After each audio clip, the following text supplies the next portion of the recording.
Conservation Advisor Group meeting for Cascade Natural Gas. My name is Caleb Reimer. I'm the Program Manager for Cascade's Washington Energy Efficiency Program.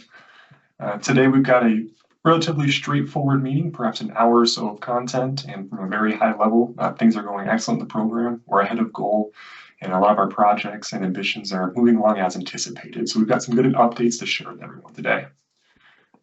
The first item I'd like to share is our safety moment, which is traveling safety. It's apt for this time of the year. And just a couple of bullet points that you should think about perhaps before your next traveling experience. The first one is make a plan. Often when you make a plan, you can find perhaps the safest traveling options, or just making sure that you have everything lined out before any sort of issues could occur. Also, of course, if you're having a road trip, servicing and inspecting your car beforehand is always a great idea. And classically, let others know where you'll be, particularly if you're going to be in a more remote area or if you'll be traveling alone. Another common one is not to rush. Oftentimes, issues occur when someone is rushing, say they're driving too fast or they're not allowing themselves enough time to get to their destination. Making sure that you pack your emergency supplies, whatever that may look like. Some extra food, water, clothing, particularly cold clothing if you're going to be going somewhere a little cooler than it is right now in our area, and also first aid items that would make sense for you or your group. And then lastly, making sure that you just stay aware of your surroundings. Oftentimes when we travel, going to a new place you're not quite familiar with, it's a great idea to make yourself aware of where you're at, who you're around, those sorts of areas. It's just a good safety practice for everyone. Next, I'll ask Des to initiate a roll call and review our action items from the last meeting. Thank you, Caleb. It looks like we only had one follow-up, one action, and this was with Quinn Weber of the WUTC, and it was on the equity learnings from the Impact EM&B study, and it looks like currently the conversation is ongoing. So we'll get back to you as it just keeps going and let you know of any updates in next meetings. So that's the only action item we had at this time. So what I'm going to do right now is go through roll call. If you just want to introduce yourself and who you're with, that would be great. So I will just start down the list. Okay, first let's start with Adam Thomas.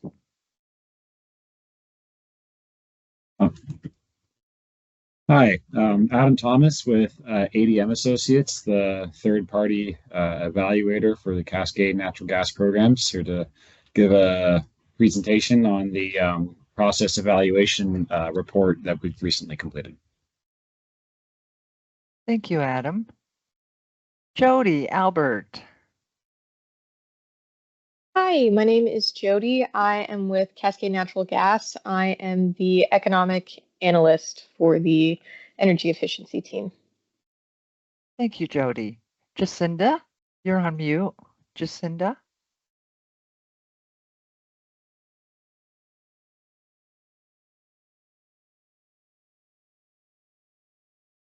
We can always come back to Jacinda if we need to.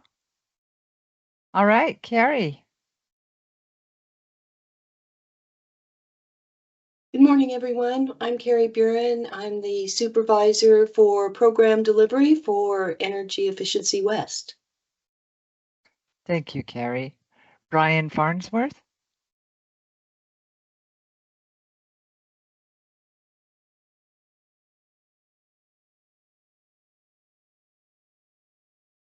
I think you're on mute, Brian. Sorry about that. Oh, my apologies. Hit video, but not the mic. Brian Farnsworth with TRC Companies, program manager, and we are the implementation contractor for Cascade's Conservation Incentive Program for commercial industrial customers. Thank you, Brian. Byron. I'm here, Des. Sorry. Oh, well, okay. If we can go ahead and go with Jacinda, and then we'll jump to Byron. I apologize, everybody. My computer stalled and I couldn't get it to do anything. So my name is Jacinda Ashby. I'm an EE West specialist for both IGC and CNGC. So I'm happy to be here. Happy to have you. Thank you, Jacinda. All right, Byron. Hello, Good morning. My name is Byron Harmon. I'm a regulatory analyst with the Washington Utility and Transportation Commission. Thank you, Byron. All right, Hugh, you also go by Gil, so I'm just going to call you out as Gil. Yeah, it's Gil Peach, and I sometimes do studies for Cascade, and right now I'm working on the low-income needs assessment update. Wonderful. Thank you. Joseph. Hey, I'm Joseph Lennon. I'm from Cascade Natural Gas. I'm an EE West Program Specialist. Thank you, Joseph. Sheila. Good morning. My name is Sheila McElhinney. I am the Senior Analyst for the Cascade Natural Gas Rebate Program. Thank you very much. And thank you. Noemi. Good morning, everybody. Noemi Ortiz, Energy Efficiency Programs Manager for Cascade. Thank you, Noemi. Peter. Hey, good morning. Peter Chrysolite. I manage the gas portfolio at NIA. And as of yesterday, I'm also the Corporate Strategy and Stakeholder Relations Manager. Well, congrats. Yeah, thanks. David Pettit. Hi, I'm David Pettit. I am the Program Performance Analyst for Cascade Natural Gas. Thank you, David. Stephanie. Good morning, Stephanie Reed, Energy Efficiency West Program Delivery Specialist. Thank you, Stephanie. Liz Reichert. Good morning, Liz Reichart. I lead buildings and energy efficiency policy at the State Energy Office in the Department of Commerce. Thank you, Liz. I almost had your last name right. You definitely got it on the first try. That was great. And Caleb. Yeah, good morning, everyone. I'm Caleb Reimer, the Program Manager for Cascade Washington Energy Efficiency Program. Thank you, Caleb. Brian Robertson. Hey everyone, it's Brian Robertson, Manager of Supply Resource Planning with Cascade. Thank you, Brian. Lauren. Hi, I'm Lauren Savage-Wittig. I'm the Weatherization Utilities Partnerships Program Manager at the Department of Commerce. Thank you, Lauren. Shaylee? Morning, all. Shaylee Stokes, Director of the Energy Project. Thank you. And Sonia? Good morning, everyone. Sonia Wald. I'm the Manager of Customer Systems for Cascade Natural Gas. Thank you, Sonia. And Quinn. Hi, everyone. Quinn Weber, Regulatory Analyst with the Washington Utilities and Transportation Commission. Thank you, Quinn. And of course, I'm Desiree Bickmore, and I am the EE West Program Specialist, one of the few. So I believe we have everybody, and I will go ahead and hand it over to Caleb. Yeah, excellent. I'll keep moving forward on the agenda here. As I mentioned, we've got about an hour or so of content by my estimation. We won't plan on having a mid-meeting break or any sort of time throughout this. However, if we need one, we'll definitely take one. And throughout each of these sections, I believe each of our presenters are welcome to questions to be raised throughout, rather than say holding off till the end of the meeting. Please just raise your hand via the Teams chat, and myself or perhaps Desiree or whoever else can help will make sure we get those questions or chats answered. We're going to start off as typical with our quarter portfolio update, which is going to be halfway through the year. From a very high level, those in the call will remember that we did a program update on March 15th. This happens approximately every 2 years for the program. And in that program update, it was following our bioconservation plan for the 2024 and 2025 program year. We had some increased incentives in those program updates and some different strategies and techniques in order to make sure we hit and exceed goal, which we're currently on pace to do so. We'll first start with our commercial program highlights, and I'll have Brian hop on the call here. And really, I want to kick off by congratulating Brian for becoming the program manager for TRC, who implements Cascade's commercial program. I know Brian's been with that program for a long time. He does fantastic work. We're really excited to have him. So please hop on, Brian, and I'll let you navigate through these next couple of slides. Perfect. Thank you very much, Caleb. So like Caleb mentioned, I'm program manager with TRC Companies, and we implement Cascade's Commercial and Industrial Conservation Incentive Program. We have a great presentation today. We've had a stronger start to the year than we've had in the last couple of years. So I will just dive right in if you're ready for me. So through Q2, it looks like we have achieved 232,000 therms, and we've provided incentives to commercial industrial customers totaling around $750,000. That represents about 50 projects completed through Q2. Let's see, and then in terms of highlights, and we'll get to a couple later, but Walmart in particular has really taken heat recovery projects, which I love to see because it's an otherwise waste good that they're turning into a positive and delivering incentives for themselves and therm savings for the program. So that's really a great thing to see, and especially a high profile name like Walmart, and we have some others also. In terms of some of our outreach activities and marketing activities, just some things we wanted to highlight. We have been notifying customers through different ways about the Clean Buildings Act.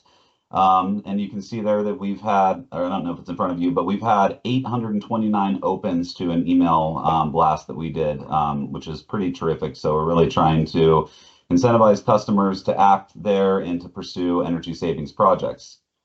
Let's see, so we did run a print advertisement in the Tri-Cities Journal of Business, and that was in an effort to highlight the Pasco Fire Station case study. And so that was a $21,000 incentive. I believe we've used that now in YouTube ads and other ways.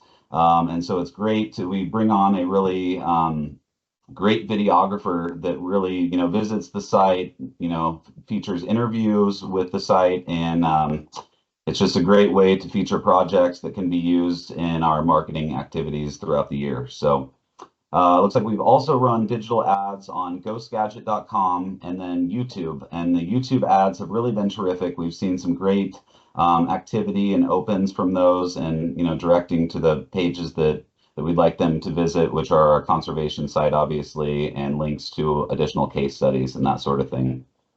And then finally, as a highlight from some of our outreach and marketing activities, we did a check presentation, which is a jumbo check presentation for Fred Meyer. And I actually attended that event. It was in Richland, Washington. So it was 108 degrees out there. It was a terrific drive through Eastern Washington that took place on July 9th. So that was a $331,000 check. Fred Meyer was really excited to be a part of it. They had their mascot there, a number of staff from different departments. And again, we brought our professional videographer out there, and that will be a case study that you'll see in the future. So really excited with how that went. And as soon as we can share the case study itself and photos, we'll be doing that so you can see what that looked like. So getting into our sort of 2024 totals chart in the comparison to the prior year, you can see that this time last year we were sitting at 17% of goal and 95,000 therms. And this year we're sitting at 63% to goal achieved and 232,000 therms. So usually we do see a bit of a hockey stick effect, meaning that we see a lot of our therm savings later in the year that's sort of associated with the heating season. And it's certainly not something we want to rely on, waiting that long to, achieve our goal and to, get these therm savings in. So we're happy that this year is going the way it is, and that we've had a number of large projects that have closed early in the year. So that is a positive sign. Let's see. So, and then the other chart there just sort of shows what we have in our pre-pipeline, which is our, pre-forecast. And then we have our forecasted therms, and we have our therms achieved. So you can see that we have 106,000 therms remaining to our goal, and we do feel confident that we'll be able to achieve that. So we're feeling good about that. Next slide, please. Okay, I actually have one that you don't have, but let's see. So I'll move to that one there. Let's see. Okay, so for our measure chart here, what we're looking at, you can see that the two largest categories of measures in terms of savings are custom heat recovery And that particular custom heat recovery is related to the Walmart projects, as we discussed. So this was several sites. This was a big push from Walmart to not just do one store, but several stores in Washington State. So again, great to see the heat recovery projects. And then the other large category that you're seeing there is insulation. And I'm guessing that is mostly due to the Fred Meyer Richland, because that was just a huge roof insulation project. And the way that that came about, actually, one of our BD staff was in that area and was driving by the Walmart and saw a bunch of cranes and insulation and roof material going up to the roof. Stopped in and asked if they were aware of the program. They were not. And so this was a big plus for them to be able to, chip away at the cost to do this and to, get that $331,000 check. And then we were able to recognize those therm savings for the insulation project as well. So most of that you're seeing there, I believe, was the roof insulation for Fred Meyer. And next slide, please. Okay, there was the chart I was looking for. So this just shows how we're tracking to goal, and it also includes last year, so you have a point of comparison there. But as far as we're concerned, we're right on track this year to achieve goal for the time of year, and we're excited for the rest of the push for the rest of the year, and hopefully we'll end up at or above goal. So.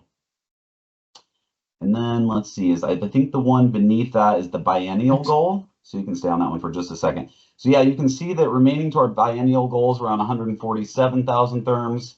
And as I mentioned a moment ago, remaining to our annual goal is 106,000 therms. So I feel confident that we can achieve our annual plus our biennial goal for the rest of this year. So stay tuned for that.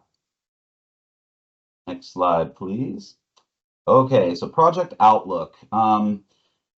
What's kind of good, as I see it, is that the Naval Air Station Whidbey Island is a massive project, which we initially had thought a lot of that project was going to close this year. As it turns out, we're not as reliant on that project to meet goal because we've had some of these other large projects like Fred Meyer, like Walmart, and then also Safeway stores, which are doing custom refrigerated K-stores. So the Naval Air Station Whidbey Island project, it looks like a lot of that is going to be closing next year, meaning that we're going to be having a strong pipeline for next year, feeling very good about next year. But that is estimated therm savings of 700,000 therms and an incentive estimate at 3.5 million. So it says there it's likely to be split between 2024 and 25.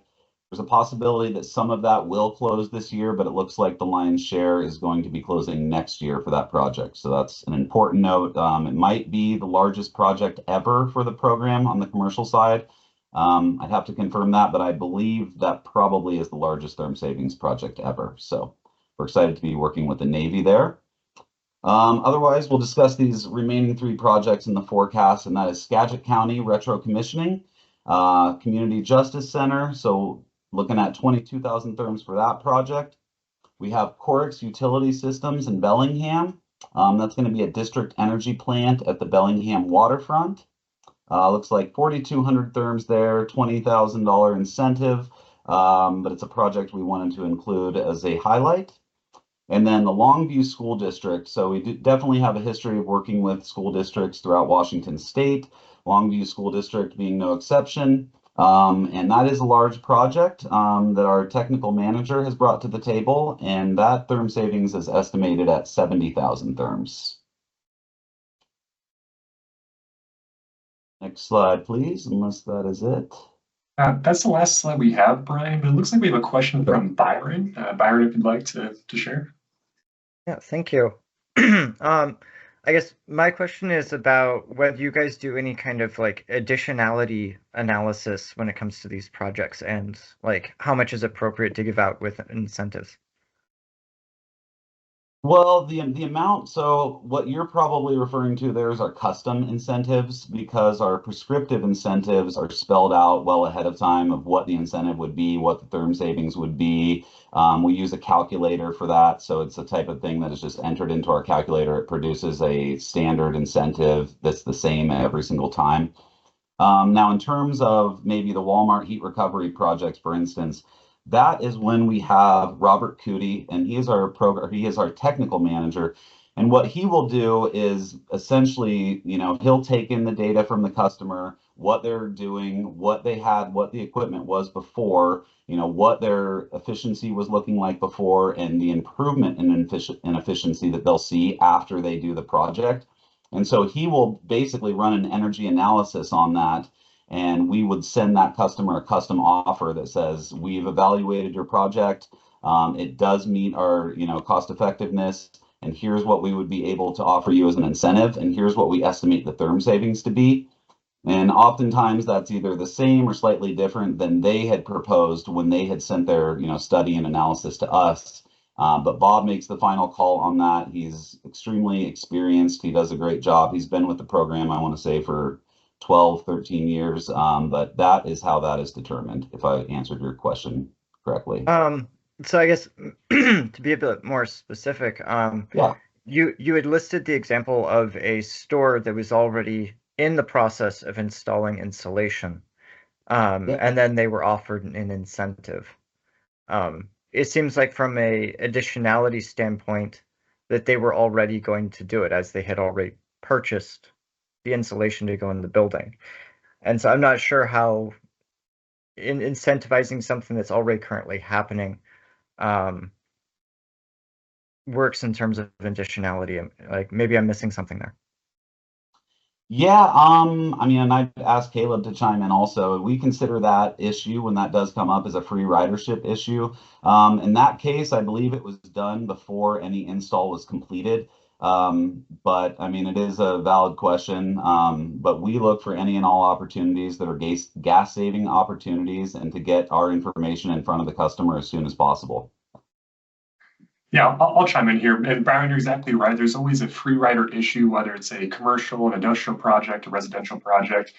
They're typically factored into especially our prescriptive calculations. There's always a sort of a headway that are involved there. For this specific project, with these custom calculations, for example, we run them at a 1.25 UCT ratio. That's how the actual incentive dollars are calculated typically through Bob, of course, with the background calculations and working with the site manager. Oftentimes when we see these sorts of free rider issues perhaps coming up or having a portion of it come up, it often results when our team engages with having larger projects happen in the future, expanding, say, that insulation project to cover a larger portion of the building, or oftentimes these buildings are owned by property managers or companies that can then expand to multiple different buildings or sites.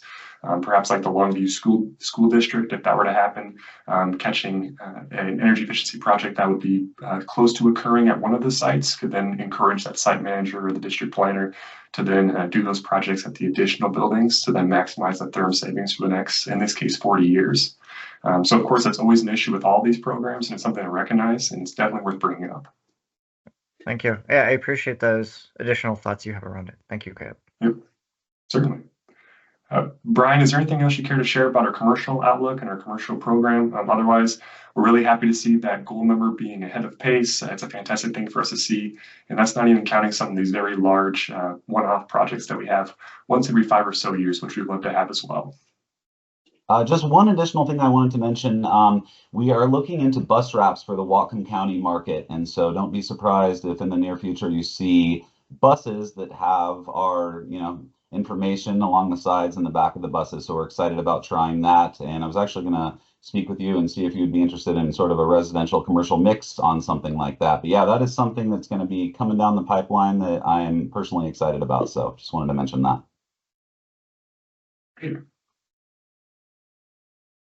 Any other questions? Thank you for having me. Yeah. Are there any other questions for Brian? Otherwise, we're going to move on with our residential highlight.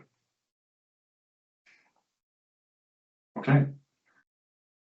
Moving on to the next section here, as typical, we have a residential program highlights. I'm going to introduce David Pettit to please hop on the mic here and provide a couple of highlights for us to share.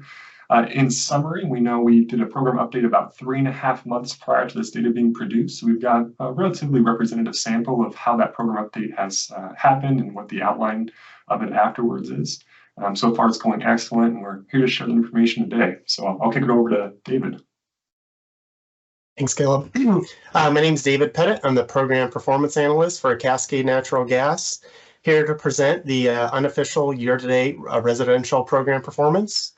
Year-to-date 2024, we've achieved 295,000 therms for 69% of goal, In the same period of 2023, we achieved 256,000 therms for 50% of goal. Our year-to-date incentive dollar spend is $3.7 million for 74% of goal. And our year-to-date 23 incentive spending was $2.9 million for 63% of goal. We achieved 16% more therm savings in 2024 compared to the same period in 23. And year-to-date 2023, we processed 3,600 measures. In year-to-date 2024, we've processed 3,900 measures, and we're currently at 110% of our 2023 processing pace. Next slide. Great. And as a reminder, these measures being processed, there is no magic perhaps to it. It's just, for example, Carrie Buren's team finding efficiencies, making sure each individual is an expertise in perhaps a certain area and knowledgeable of all the other areas, and working together to create these projects getting pushed through the pipeline, getting those incentive dollars out as soon as possible to the customers. We've seen our queue and our return time drop from upwards of a handful of months to now just about 1 to 2 months, which is right along with where we're hoping to be in perpetuity. So there's major compliments to that whole team. It's no magic here. It's just hard work and determination to find some of those efficiencies where the increments lie. Byron, you have a question, sir? Yeah. First off, these are great numbers. I feel like staff is always saying like negative things when we chime in. What about this little detail? But yeah, we're happy to see these good numbers. It looks like so you're saying 16% more therms saved relative to 2023, but the number of measures seems to have only gone up by, I think that's what, like 8% or so.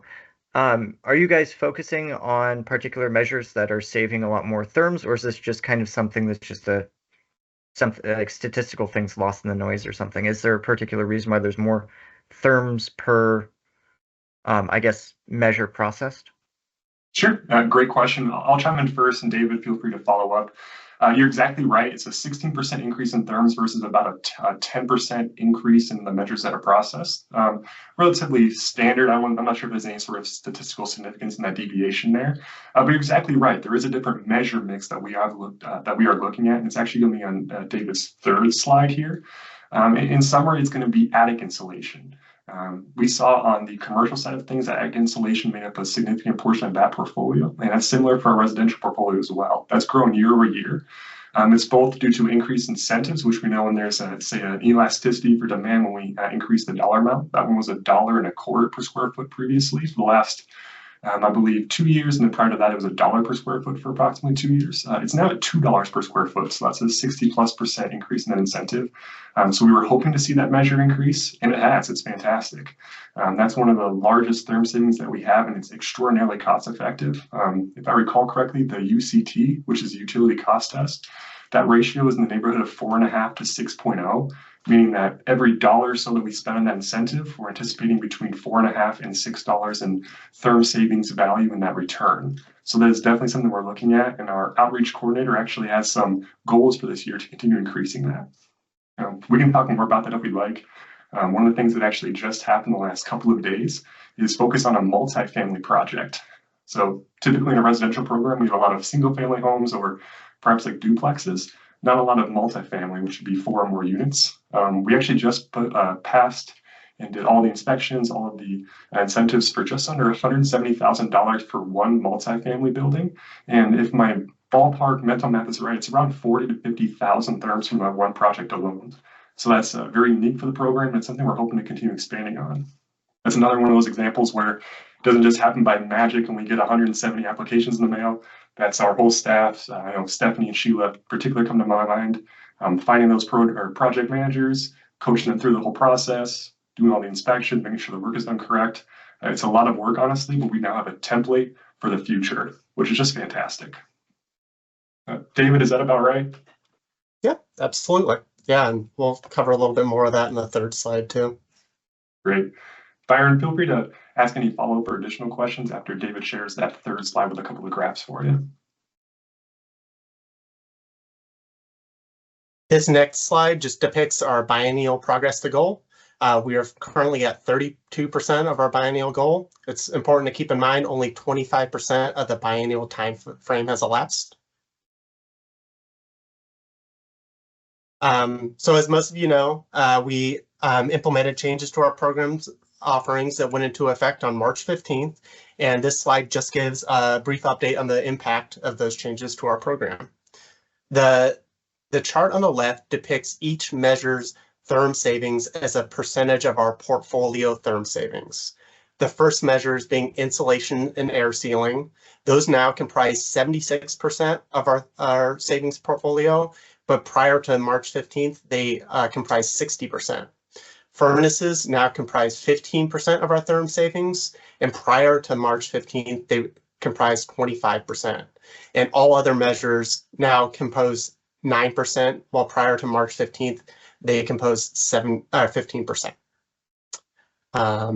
And then the chart on the right depicts the incentive dollars per therm. Prior to March 15th, our incentive dollars per therm were $12.66.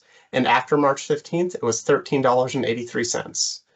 So dollars per therm are up 9% under the new tariff, while 2024 therm savings are up 16% versus 2023.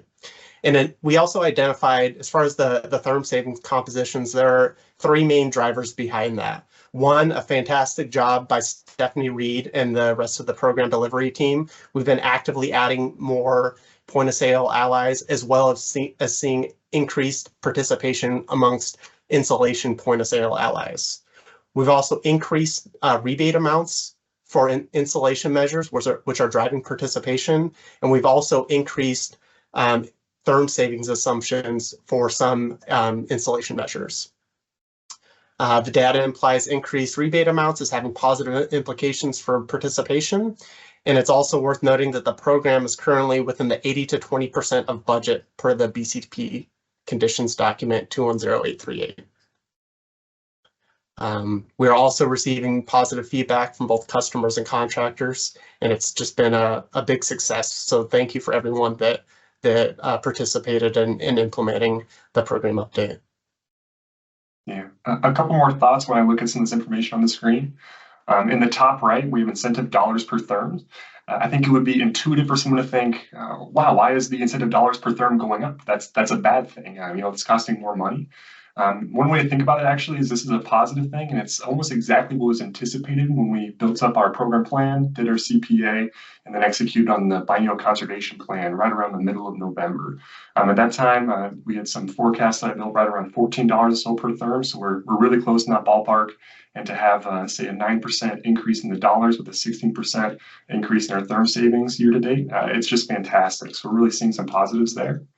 And the reason that fourth bullet point on the screen with our program budget, we're currently, I believe as David was forecasting, right around like it was 117 to 119%-ish of our budget we're forecasting to spend at the end of the year. So there's a requirement in our BCP conditions document to make sure that the advisory group is informed of this. However, I will make sure that we're aware it's just strictly due to increased therm savings leading to increased incentive dollars. In terms of our admin and our non-direct benefit to consumer spending, they're right on line. They're actually slightly below what was anticipated, if I recall correctly. So in the past, we've had a direct benefit to consumer in the low 70 percentage points, which is fantastic. 60% is our goal. However, we're tracking at that same pace at this point. So we're not anticipating any issues with the budget, but it's worth bringing up to the group just so you're informed of that conditions document requirement. Byron, has this helped answer your question, or anyone else in the call? Is there any follow-ups before we move on to our EM&V update? I have no follow-up. Thank you. Certainly. Well, thanks, David. And of course, David and I are always here to answer any questions. David has done a fantastic job over the past about a half year entering the program, building up some of these equations, some of these followings and trackings that we're doing, so that we've got a really tight watch over this program change. It's going really well. Thanks, David. Thanks. Okay, I'm going to shift over to the EM&V update, and we're actually going to have Adam Thomas hopefully jump on the call here and present on behalf of ADM. ADM and Associates have been partners with the program for close to 2 years at this point. They have completed one impact evaluation for us, and we're nearing completion of our second impact evaluation and our first program process review. In the last meeting, we shared that impact evaluation, which was for half of the residential program, and now we're sharing some more concrete results from that process review, which is the first one our program has undergone. So this has been quite a bit of resources and gone into this, and I think the results are worth it. We found some great things, and we're here to share some of these draft results. Adam, are you hi on the everyone. call? Oh, there you are. And I'm going to share. Oh, I thought would it be easier if I just shared my screen with the slide deck, or I don't know, whatever works best logistically. We'll just keep going with this, Adam, and I'll just sure. keep moving as you say to. Okay. So yeah, we conducted a process evaluation of looking at customers from the 2022 to 2023 period. And so if we want to just dive right into the next slide here. So this is just a high-level summary of the data collection we completed by program, the staff interviews, documentation reviews, the number of participant surveys, non-participant surveys, in-depth interview, which is abbreviated as IDIs, completed with home builders, with CAP agencies, as well as commercial program activities with staff interviews or participant surveys, and we conducted interviews with other utilities administering programs discussing commercial program implementation approaches. And so starting off with some of the residential survey findings. So, you know, we're looking at how customers learn the programs. You know, there we found some notable differences in terms of common sources of awareness between the regular sort of existing homes program versus low income, i.e., you know, is it being driven by contractors or is it being driven by, you know, personal word of mouth referral, with low income programs being much more likely to be driven by word of mouth referral, as well as a percent of customers that recall seeing or receiving CNGC marketing materials before participating, with the sort of the market rate customers being more likely to have seen existing homes, seen program marketing materials prior to being engaged with the program.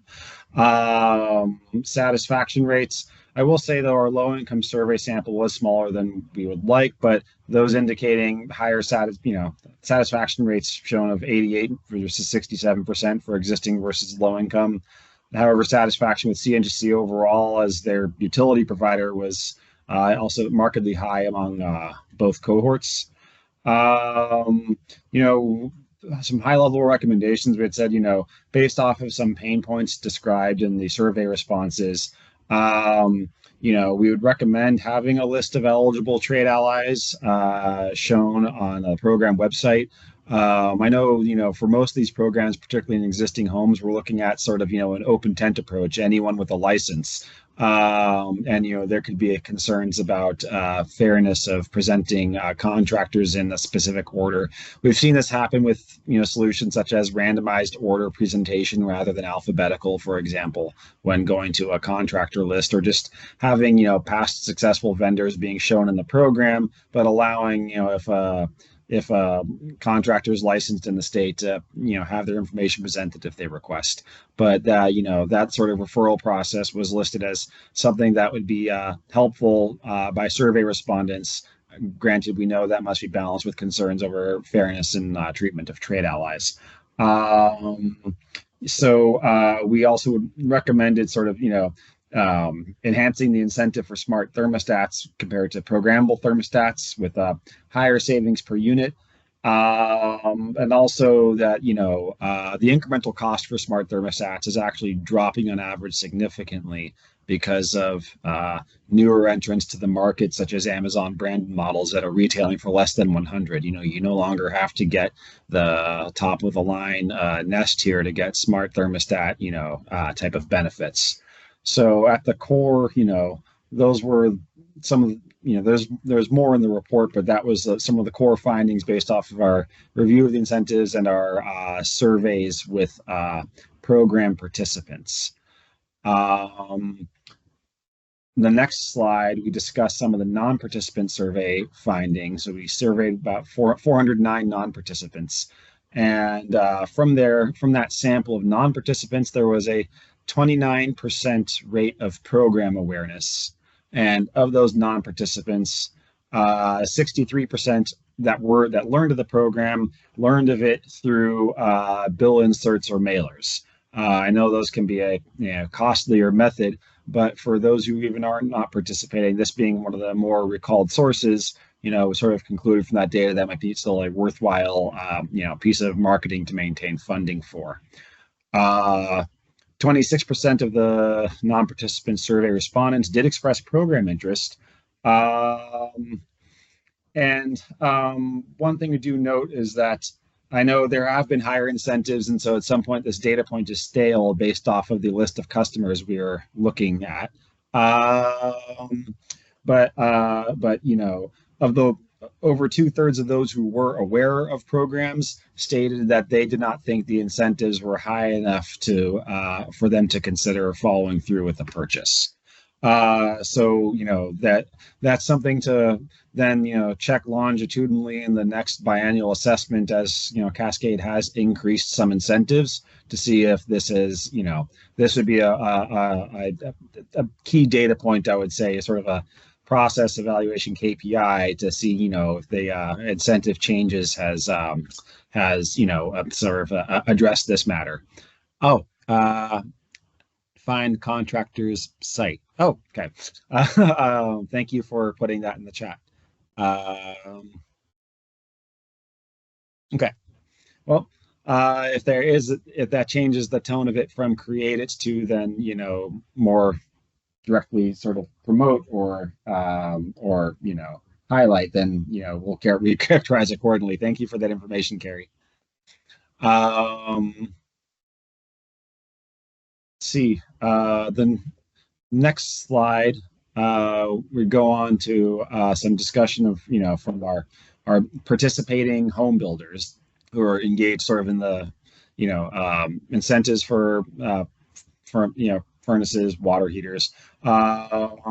They not too surprising. I see a comment, hand raised from Byron. Yeah, if you could go back a slide about the customer point about saying that the incentives were too small or too low for them to participate. Was there any indication about like how close it was to them taking on? Like, so if they were increased by like 10%, would that be a significant tipping point? Or like what's the gap there between where customers want it to be and where they are? I'll have to check that. That might be one where I have to then get back to you from our survey. Oh, Caleb's also responding. That might be something I have to get back to you on, if you don't mind. If I'll email you subsequent to this meeting. Okay, that works. But Caleb looked like he had something to add. Yeah, that's exactly right. We'll take that as an action item, and Adam and I will follow up with you, Byron, to see if there's any learnings from this program process EMB. Another aspect I want to make sure everyone's aware of, we will be sending out the draft reports for both the impact evaluation that we shared in the last CAG meeting and this evaluation, likely in the next 1 to 2 weeks. We're really close to that document.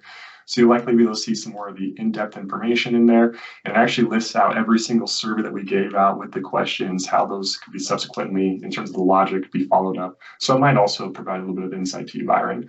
The other thing to think about is we are anticipating repeating a similar process of this every 2 years. So 2 years from now, we might also be able to compare these findings.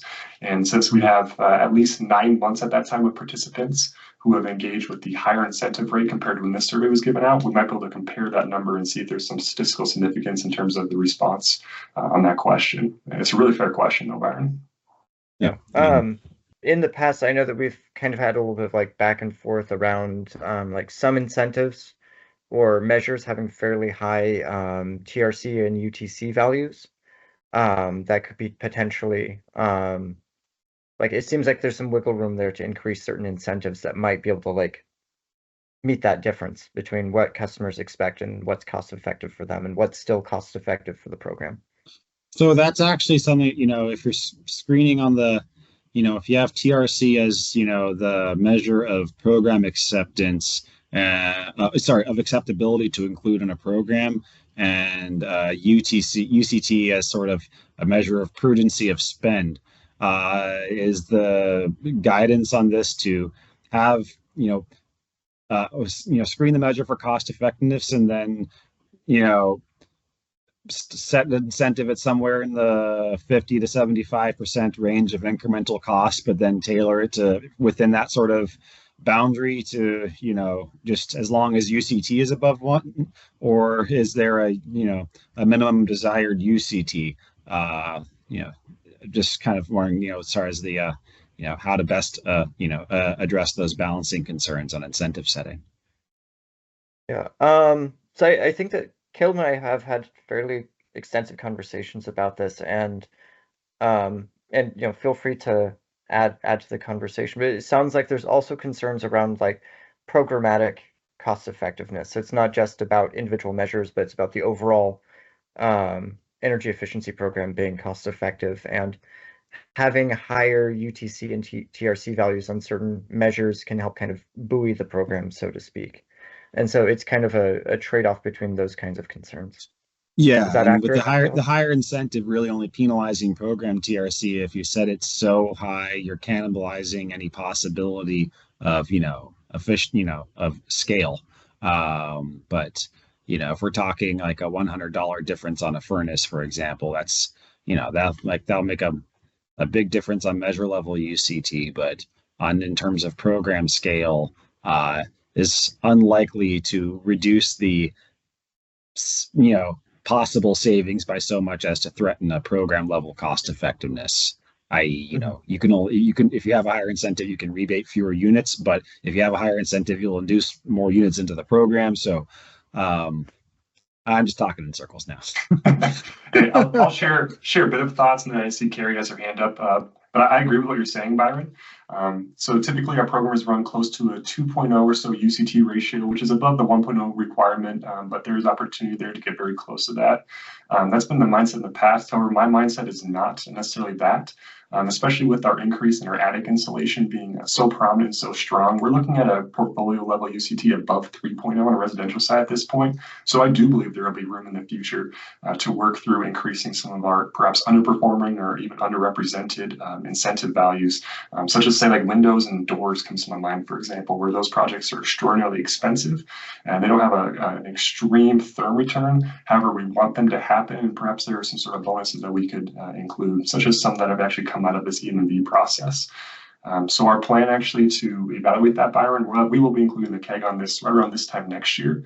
Following our CPA, Conservation Potential Assessment, being completed and filed on June 1st of next year, we'll be engaging AEG, which is Applied Energy Group, to, I believe for the fourth time now, help us with our program plan and tailor that towards a slightly lower UCT level, particularly for those underperforming or underrepresented measures. That's the plan right now, but we're about 12 months away, so I don't have all of the details of the math on my mind right now. Carrie, have we brought up what you're thinking? Anything else we should have on our minds? Thank you, Caleb. This is different from what you were both bringing up. It's to highlight the point of sale, and personally, I have to share that it would take a big incentive for me to apply. So when we talk about participation, there's a friction level. And when you have a point of sale and the TA is in front of the customer saying, we can give you the discount right now, I think that's a very powerful combination of one, the high confidence that they're going to receive the rebate, and two, the immediacy. And I think that is a combination that will continue to create benefits for us. So it's neutral about whether the customer knows about the program. If they're a non-participant, we have ambassadors out there who are TAs and POSAs who are communicating that and advocating for it. So that's another piece. I agree on doors and windows and everything that's been said, but I did want to highlight that aspect as well. Yeah, fully agree. Any follow-up conversations, or should we have David move on, or I'm sorry, Adam move on to our next slide? Gary, I'll ask you to drop your hand if you don't mind. Oh, perfect. Okay. Adam, back to you, sir. Okay, the next slide, we spoke with 3 participating builders in the programs. In a not surprising matter, they did express dissatisfaction with changes in Washington energy codes, but I have yet to find a builder who has spoken positively to anything that affects what they can do when building. So I don't put too much stock in that as anything actionable. Of more note, they did express some concerns about point of sale rebates. 2 of the 3 participant builders you spoke with were concerned about the change in the change in program model. They expressed mistrust of their suppliers to handle a point of sale rebate honestly and not doing markup to markdown.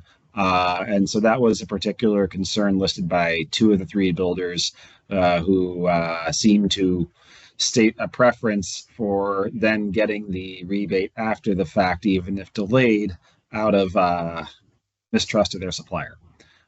So I know with the wanting to advance point of sale rebates for expediency, there's a lot of value there, but it would have to take maybe some buy-in to overcome some inherent mistrust in a relationship that Cascade is not in the middle of between a builder and their wholesaler.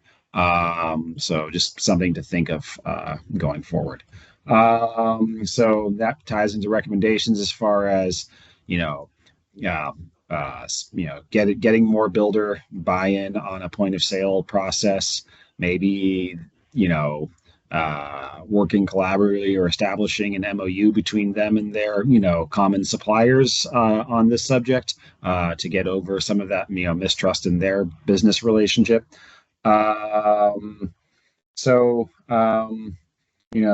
Two of the 3 builders spoken with, indicated, payback periods as an issue, and spoke to a want of higher incentives or perhaps financing opportunities down the line. Again, something to reassess with changes in incentive levels in this upcoming one. That have occurred subsequent to this, evaluation.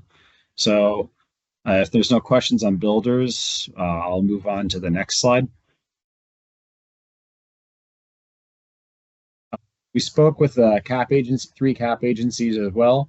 When they speak to, barriers for low-income customer participation, we spoke to this a bit during our last, intro to this in the last quarterly meeting, but about, homes requiring more significant remediation than the program can take, such as asbestos type of remediation in order to qualify.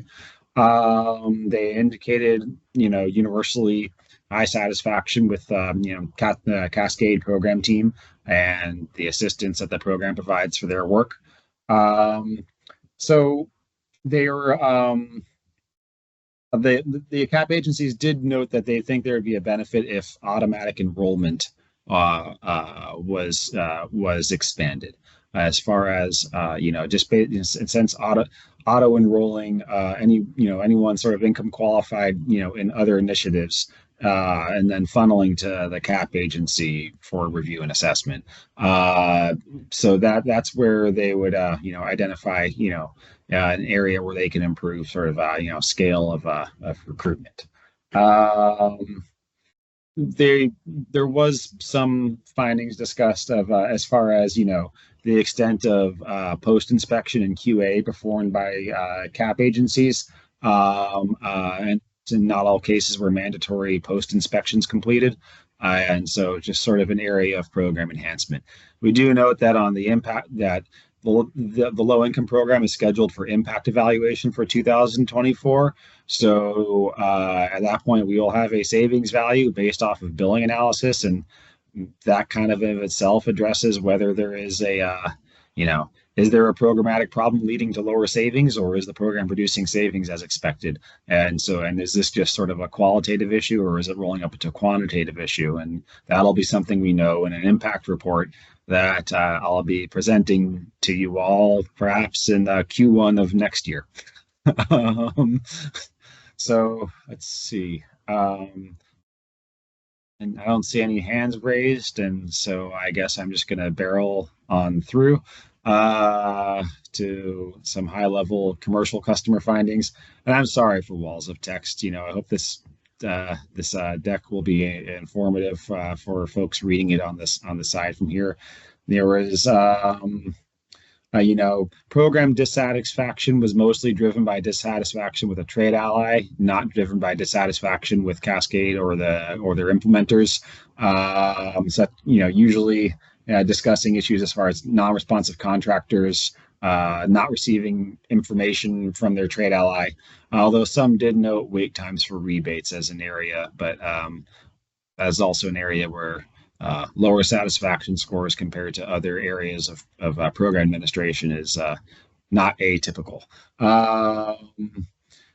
We do note that 50% of respondents noted that marketing materials from the program influenced their decision making on the project, which we see as pretty strong evidence of of sort of lead generation via the program marketing activities. Let's see. 17% learned from the program website. Maybe, expanding visibility there could be beneficial. 40% learned about the program via their contractor. So contractors are being, it seems, successfully trained to, sell the incentives as a selling point to their customers.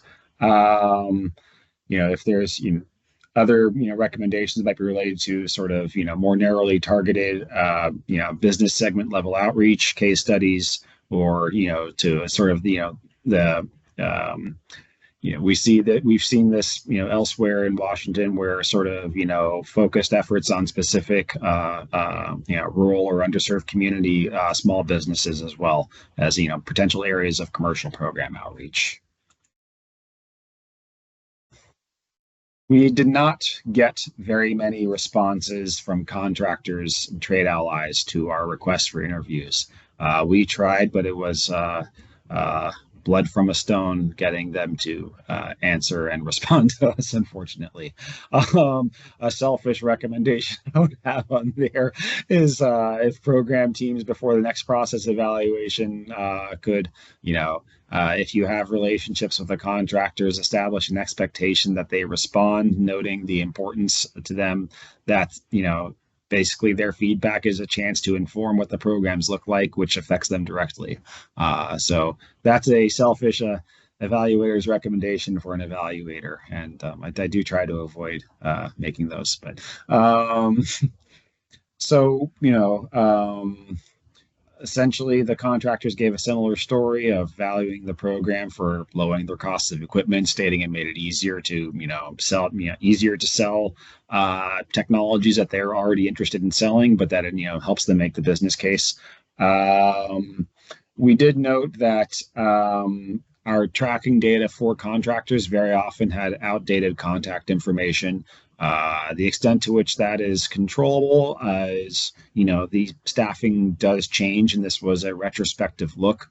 It could be the case where maybe contractor engagement for evaluation could happen earlier if there is significant turnover and who are the right people to speak to.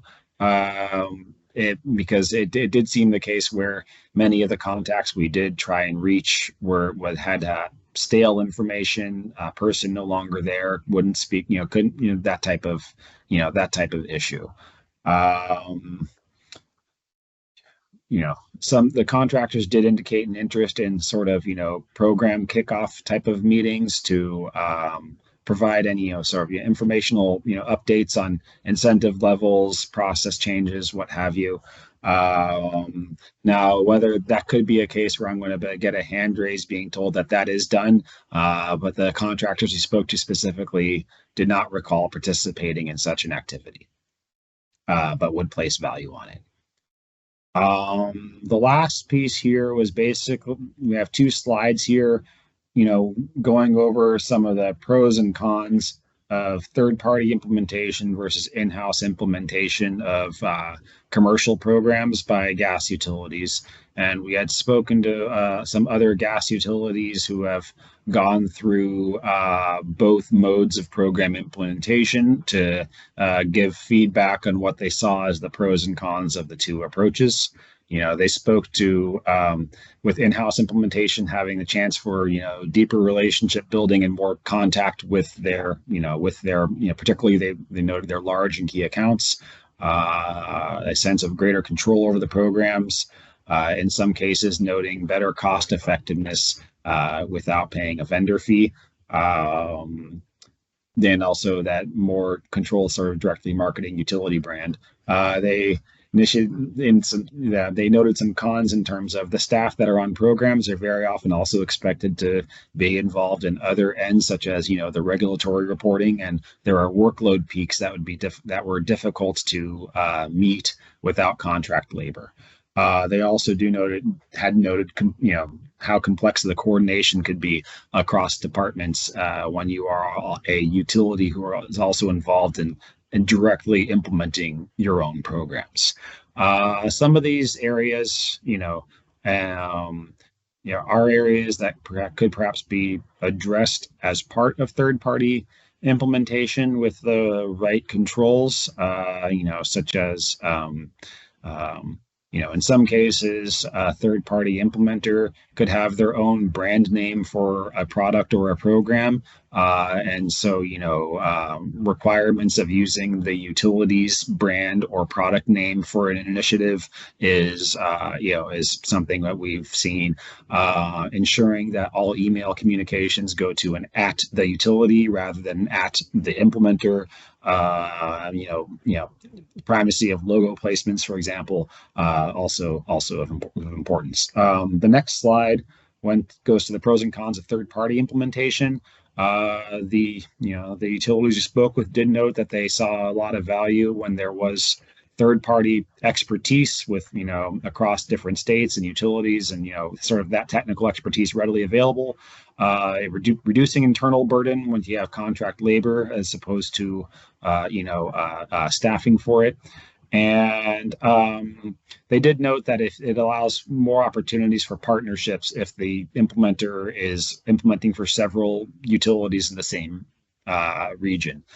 Cons noted concerns over a loss of direct control over program implementation, potential for relationship issues if the third-party implementer causes a customer service incident or is just in between and is holding the relationship with a large customer, and also introduced risk in terms of the stability of the program functions as is a direct function on part of the stability of the implementer.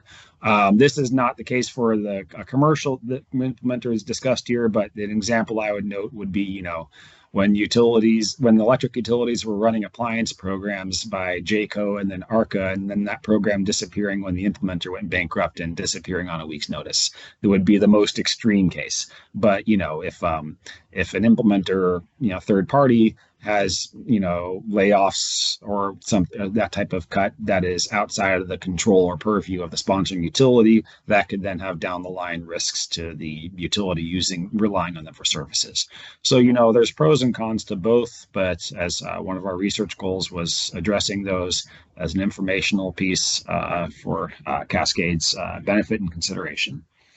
And that's really it. There's a lot more in the report, including all of our survey guides and interview guides. But we wanted to give some highlights here for your digestion.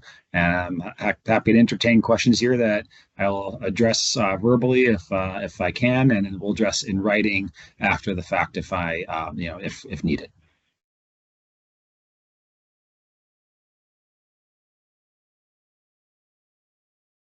Okay.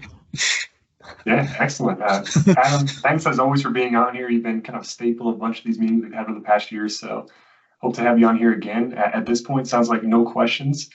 So we probably won't see you for maybe a handful of meetings, then we'll start informing the group about our next impact evaluation. Repeat the cycle. That sounds good, and looking forward to starting at the low-income impact study. Thanks all. All right. Take care, everybody. Have a good day. Okay, we're about an hour or so into the meeting. We've got something like 10 to 15 minutes of content left. So I'm going to propose that we continue moving on rather than taking a break on this meeting. I'm going to offer the mic and the camera up to Noemi, see if she's able to join, and Sheila as well, to provide some highlights on our low-income weatherization. We've got a couple of charts to show. Thank you, Caleb. I'm jumping in. Noemi is losing her voice. And so she asked me to cover the commerce updates and the program participation update. So we'll look at this slide right now of what we have for low-income weatherization participation through Q2. And it's a pretty healthy roster. And I also have, I don't know, probably about 10 more projects that have come in since this table was developed that have not been paid yet. So that aspect of the program is very, very good. We're engaging with the agencies, and it's, you know, the agencies that we engage with are the ones that we always have engaged with. So I have one positive update that we've received a project from Community Action of Lewis Mason Thurston County for the first time ever. So, do we have any questions from the group about this participation table that I can answer? All right. Well, yeah. So here we have a table that shows the agreements that Cascade Natural Gas makes with each discrete agency. We ask them to estimate the number of homes they expect to complete in the calendar year, and this is just a summary of what we have happening so far. So, as you can see, we've completed 32 jobs, and the memorandum of understandings that we entered into with these agencies are indicate we could have 105 projects by the end of the year, and that is still possible because everything is mutable. I think of note is the $22,219 average, and that's the average based on this MOU table, not necessarily what we really have. So, any questions about the agency engagement, or what can I do?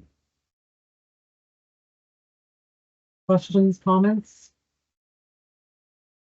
All right. I'm not seeing any questions or comments at this point. Of course, everyone's welcome to reach out to Sheila or raise your hand if that is the case. I just want to also call out that Sheila and Noemi have spent just a ton of time and resources dedicated to this low-income program. It's of high importance to Cascade. It's of high importance to these customers and these action agencies. So we're continually talking with them, evaluating what our offerings are, making sure we're continuing to expand this program and help out all those individuals. Shaylee, actually, looks like you have a question. Hi, not necessarily a question, but I just definitely appreciate all of the engagement, and I hear that from the agency side too, of how positive the relationship is with Cascade and how how supported they feel by you, and we're moving along on this. So I'm glad to see that CAC LMT project, and I'm going to continue to try to boost Cascade outreach. Very good. Thank you. Thank you, Shaylee. It's always great having really good people on our staff to make this happen. I can't say much more great things about that. Okay. Anyone else? Otherwise, we're going to move on to just a couple of really just updates or highlight topics. Perhaps not too many conversations to have here. Hey, Caleb. Yeah, go ahead, Sheila. There were a few bullet points that aren't on the slides that Noemi asked me to share, and they are Department of Commerce updates. So I'll just run through this list really quick, and give you an update on what's going on with Commerce. They are currently recruiting a new workforce development staff.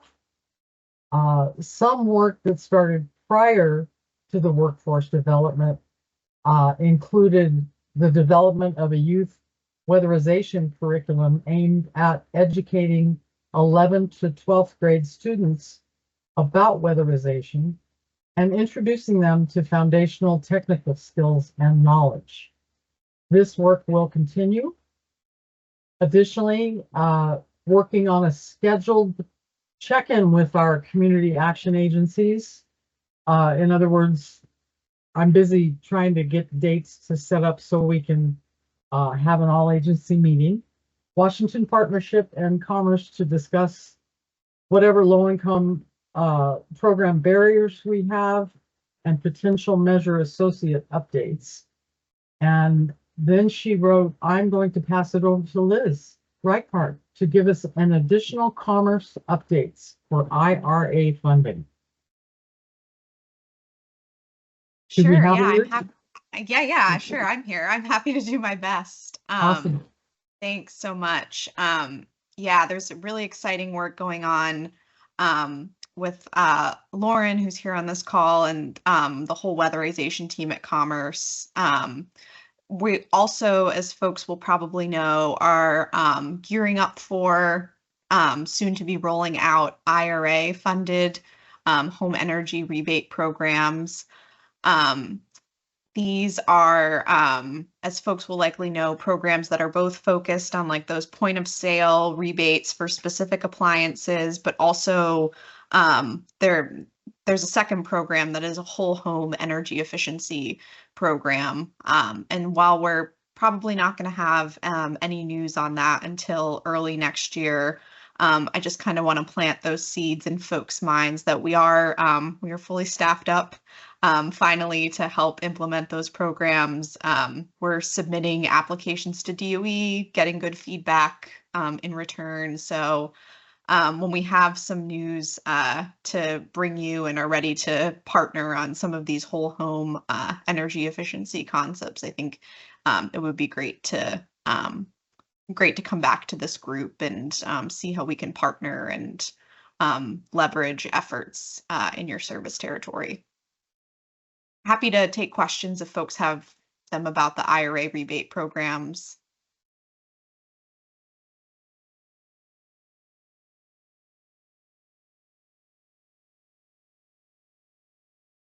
All right, then. Great. Thanks for joining in here, Liz. Of course, thanks Sheila and Noemi for keeping this project going, helping us build this presentation. We'll have another update next quarter with some of these progresses. And I also want to point out that looks like Shaylee has a request to be added to the meeting invites for these all agency check-ins. So that'll be an internal request for us to fulfill. Okay. A couple of our closing topics here. This one's for the 2025 Conservation Potential Assessment. I anticipate this will be a topic for at least the next 3 CAG meetings. And this one might look like a familiar screen to us. Just as a reminder, we'll be completing a 2025 Conservation Potential Assessment, something we do every 2 years. The goal is to establish a 10-year and 2-year conservation target, which we then use to create our biennial conservation plan, or BCP, and that's pursuant to some of the documents that are in the conditions document for that filing. We've partnered with AEG, who's Applied Energy Group in the past, and we're partnering with them again for this next iteration. Contracting is moving along, and we're anticipating that work to begin on schedule in August of 2024. It'll be a full CPA. It's just over $200,000 expense. We have quite a few resources that are going into it. It's extremely important for our team, and we have some great people both externally and internally, such as Jody Albert, who will be helping to run this project for the next approximately 9 months or so. And as a reminder, timeline, we'll be sending that document out as a draft to this group by the 1st of May next year, and then it'll be filed in a new docket as required by the 1st of June. So pretty standard for our team.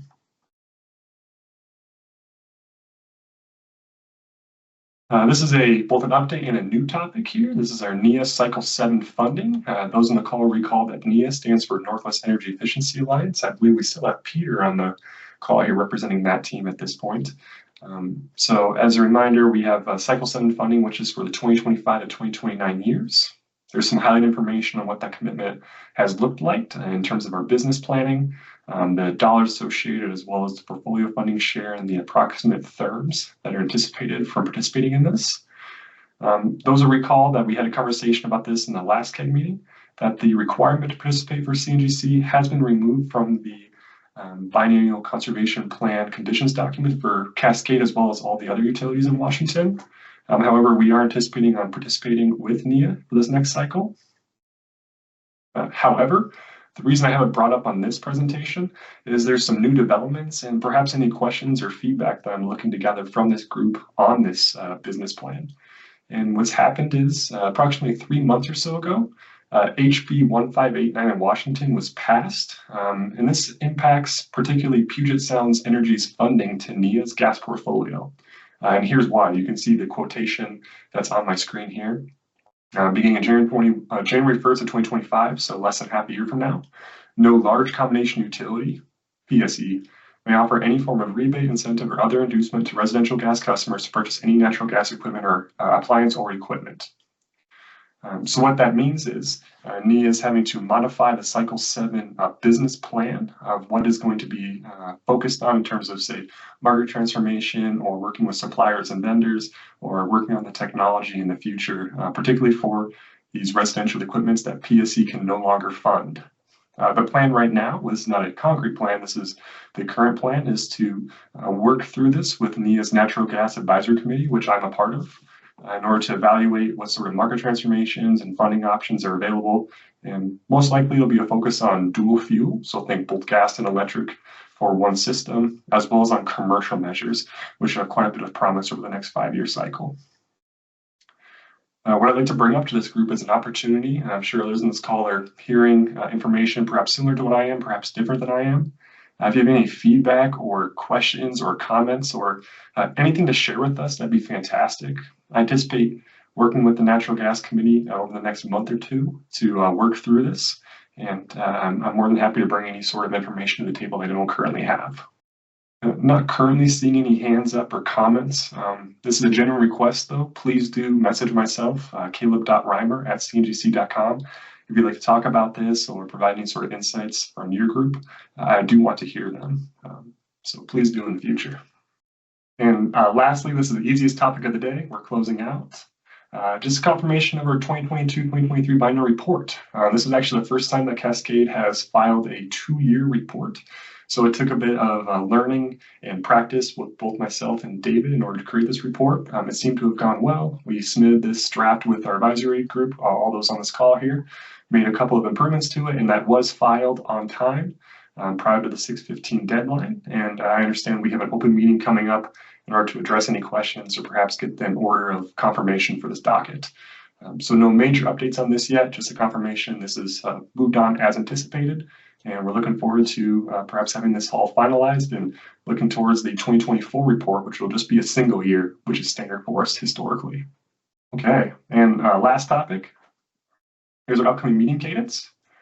We've got our Q4 meeting, which is the last one of the year, slated for same time, same virtual place, I guess, on October 23rd. At that meeting, we'll have some new topics. We'll have some continuations of topics. And then we'll also outline a plan for our meetings for next year and then get those meeting invites sent out by the end of 2024 so that way individuals can get their calendars up to date. So we encourage everyone to attend. And as always, if you are on this call and you think someone should be on here who's currently not, let us know. Let's get them added and invited. We want to have as diverse and robust of a group as possible. To be candid, these meetings take quite a bit of resources and time, so we want to make sure that they are valuable to our group as well as everyone else involved. So that's a please request. If you have someone, let us know and we'll make sure that they're able to join in the future. And I open the floor if there's any questions or comments over the entirety of this presentation. They're welcome to do so now. Otherwise, we'll give it a few minutes of silence and then we'll wish everyone a great rest of the day, rest of the week.